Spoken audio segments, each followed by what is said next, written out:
Money has an odor. It's unlike any odor in the world. It's more fragrant to the miser than the most marvelous perfume in the world. He can tell it. You put a money bag to his face, and it's like putting roses to mine. He loves it. He can smell money, can feel it. Money has a distinct feel about it. Put a $20 bill in your hand and ask you to feel it, and then put another piece of paper in your hand, and you can tell the difference. There's a difference. It is an odor to it. All this is part of the inner man, that all things are possible to him. Try it. Before you condemn it, try it. And if you have the evidence to support my claim, well, then it doesn't matter what the world will tell you. If he laughs at you, so what? So they laughed at everyone who had an idea that seemed a little bit off-center. Always laughed at him. They laughed at the idea of going to the moon. Well, now it's an accomplished fact. There are still those who won't believe it happened, you know, because they don't want to believe that it ever happened. There are those who said you couldn't go down and actually live underwater. Now we have a submarine. There are still those who won't believe it. You can present them with all the facts in the world, and they won't believe it. So I tell you, you try it first. And if it proves itself in performance, it doesn't really matter what the whole vast world thinks. Go about your Father's business, which is yourself, and then live a full and wonderful life in this world of Caesar. And the day will come, you will actually depart this world. I mean this age. Because those who are departing it now, unless they are awakened, they'll still find themselves in a world just like this. But those who have awakened, who have experienced the second birth, the birth from above, find themselves in an entirely different age, where they're all imagination. And they are perfect. And wherever they go, everything is perfect. You don't have to raise a finger to make anything perfect, because they're perfect.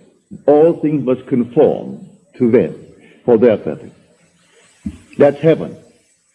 So heaven is not an area, it's not a realm, it's a body. And when that body is awakened within you, which is the wonderful human imagination completely awake, then wherever you go clothed in that body that is completely awake, everything is perfect.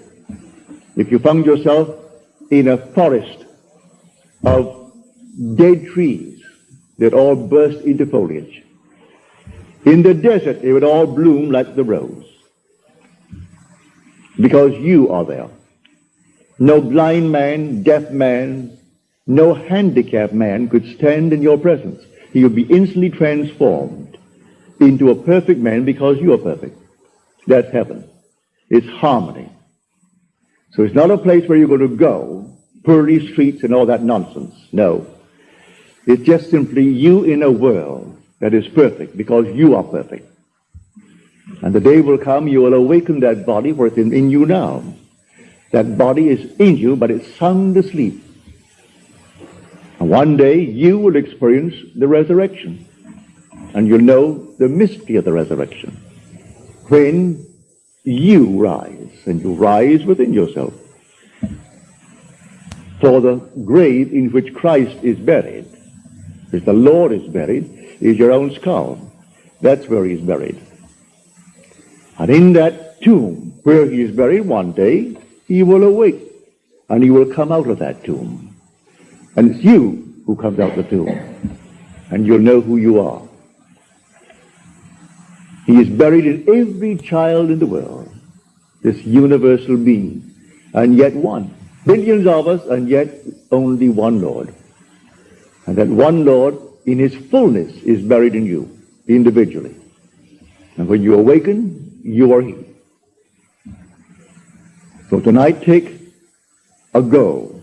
Make it a lovely go, either for yourself or for another. For any time that you exercise your imagination lovingly on behalf of another, you're mediating God to that other. So, bring a friend before your mind's eye. Represent him to yourself as the man or the woman that you would like them to be.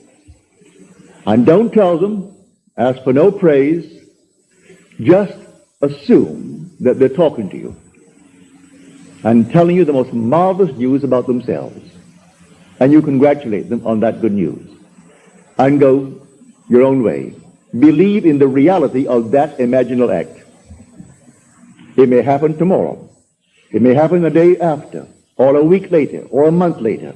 It has its own appointed hour, and it is ripening, and it's going to flower. So don't be concerned. Leave it alone, and it will come to pass. So this is what I mean by feeling is the secret. I catch the mood, the feeling that would be mine if I were what I want to be. I don't have to touch something. I can if I want to, but it's the mood I'm speaking of. What would the feeling be like if she were well, if she were this? And then you catch it, just as though it is true. You always go to the end, and the end is where you begin. We're always imagining ahead of our evidence. So go to the end, and feel the end. And then dwell in that end, even though reason denies it, and your senses deny it. You turn your back upon the doubters. That is your senses and what reason dictates. That's the hell or the devil or Satan in the world. That's the doubter. So you turn your back upon it. And then you walk as though things were as you want them to be. And living in that assumption, it slowly hardens into fact. Even though at the moment of the assumption it was denied by reason, an assumption, though false, if persisted in, will harden into fact.